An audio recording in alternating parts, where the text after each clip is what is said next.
ठिकाणी पण कॉल जाणार आणि 10 मिनिटात आपलं व्हॉट्सअपवर सगळं प्रेझेंटेशन मिळेल। तहसीलदारकडे ऑलरेडी आहे, गट विकास अधिकारीकडे आहे, परंतु आपल्या हातात पण नाही आणि आदरणीय पालकमंत्री महोदयांच्या आदेश या ठिकाणी लाडक्या बहिणीच्या माध्यमातून अध्यक्षांची या ठिकाणी बैठक लावण्यात आली होती। या बैठकीला माननीय आमदार महोदय आणि कलेक्टर आणि सगळे समितीचे अध्यक्ष आणि सदस्य या ठिकाणी उपस्थित होते।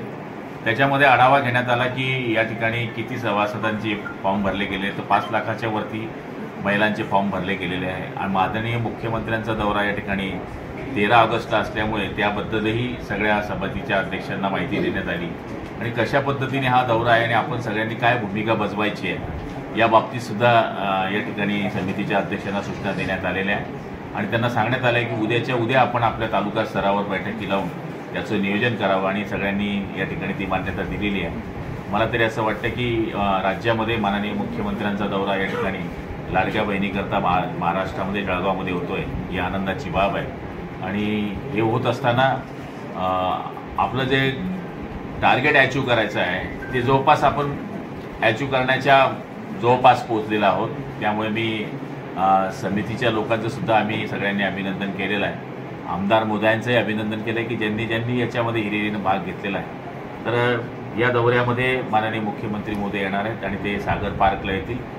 सागर पार्कमध्ये आल्यानंतर त्या ठिकाणी छोटे मोठे जे कार्यक्रम आहेत ते सगळे झाल्यानंतर आपल्या महिला भगिनीशी त्या ठिकाणी संवाद साधतील आणि या योजनेच्या बाबतीमध्ये माहिती देण्याचा प्रयत्न करतील आणि मला तरी असं वाटतं की हा दौरा यशस्वी होण्याकरता आज ही बैठक पार पडली आहे। किती लोकांची उपस्थिती राहील असा आमचा अंदाज तर 40,000चा आहे, पण सागर पार्कची कपॅसिटी पाहिली तर 30 ते 35,000ची आहे आणि मला तरी असं वाटतं की ते तुडुंब भरलेलं असेल असा आमचा विश्वास आहे। लाडक्या बहिणींना काय आव्हान कराल? लाडक्या बहिणींना काय आव्हान करतात?